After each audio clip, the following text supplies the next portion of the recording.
Channel पर आप सभी को ढेर सारी शुभकामनाएं। आज हम लोग श्वासोच्छवास के बारे में पढ़ेंगे। श्वासोच्छवास क्या था? पिछली कक्षा में हम लोग बताए थे कि अगले दिन श्वासोच्छवास के बारे में पढ़ेंगे। तो श्वासोच्छवास कहते किसको है? तो हम लोग आसानी भाषा में श्वासोच्छवास के बारे में जानने का प्रयास करेंगे। श्वासोच्छवास बोलते हैं सांस लेना और सांस छोड़ने की प्रक्रिया को श्वासोच्छवास कहते हैं। सांस लेने और सांस छोड़ने की प्रक्रिया को श्वासोच्छवास कहते हैं। श्वासोच्छवास की दो प्रक्रियाएं होती है। पहली होती है कि सांस लेना, जिसको हम लोग प्रश्वास कहते हैं, और सांस छोड़ना, जिसे हम उच्छ्वास कहते हैं। चलिए आज हम लोग देखते हैं श्वासोच्छवास के बारे में। श्वासोच्छवास श्वासोच्छवास को इंग्लिश में ब्रीथिंग बोलते हैं। इंग्लिश में ब्रीथिंग बोलते हैं श्वासोच्छवास को। तो श्वासोच्छवास के बारे में जानेंगे। इंग्लिश में इसको ब्रीथिंग बोलते हैं। सांस अंदर लेने तथा बाहर छोड़ने की क्रिया को श्वासोच्छवास कहते हैं।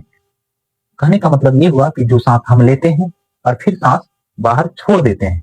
तो सांस लेने के समय हमारा ऑक्सीजन अंदर आता है और सांस छोड़ने के समय में कार्बन डाइऑक्साइड बाहर जाता है। तो लेना और छोड़ना, ये दोनों प्रक्रिया ही श्वासोच्छवास कहलाता है।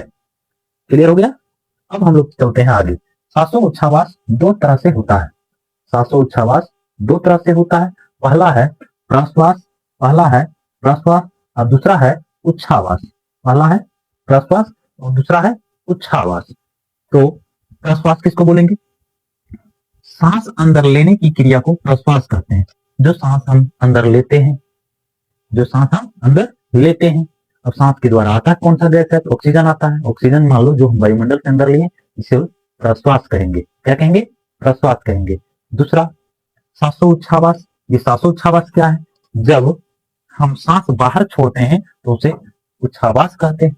जब हम सांस को बाहर छोड़ देते हैं, जब सांस के द्वारा बाहर छोड़ते हैं, क्या छोड़ते हैं? कार्बन डाइऑक्साइड छोड़ते हैं। तो कार्बन डाइऑक्साइड छोड़ना या सांस को छोड़ना ही क्या कहलाता है? उच्छ्वास कहलाता है। क्या कहलाता है? उच्छ्वास कहलाता है।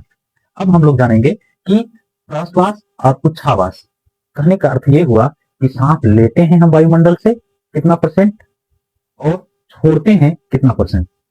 तो प्रश्वास की प्रक्रिया में हम लोग देखेंगे और उच्छ्वास की प्रक्रिया में। तो प्रश्वास मतलब लेना। जब हम ऑक्सीजन को वायुमंडल से लेते हैं तो प्रश्वास की प्रक्रिया 21% होती है। मतलब सांस जब हम लेते हैं ऑक्सीजन तो कितने परसेंट? 21% लेते हैं। और जब छोड़ने की बारी आया, जब उच्छ्वास की प्रक्रिया होती है तो 17% होती है। मतलब छोड़ते हैं कितना? 17%। ऑक्सीजन लिए कहा कितना? 21%। छोड़े कितना? 77%। 4% क्या होती है? तो 4% हमारे शरीर के अंदर रह जाता है और कोशिकाओं तक पहुंचता है। और वही जो है आगे चल के देखना है दोस्तों। फिर जो है नाइट्रोजन हम 78% लेते हैं और छोड़ते कितना है? 78% लेते हैं नाइट्रोजन 78% और छोड़ते भी हैं 78%। अगला देखते हैं कार्बन डाइऑक्साइड CO2, ये लेते हैं 0.03% और छोड़ते कितना है? 4.6%। ऑक्सीजन जो यहाँ ज्यादा ले रहे थे और छोड़ रहे थे कम, वही ऑक्सीजन कार्बन डाइऑक्साइड बनके यहाँ पे क्या होता है? बाहर निकलता है।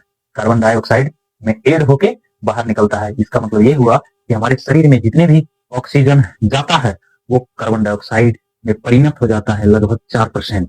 लगभग कितने परसेंट? 4%। तो आज हम लोग श्वासोच्छवास के बारे में जानने का प्रयास किए और पढ़ें, और आप लोग भी अच्छे से समझ गए होंगे। धन्यवाद।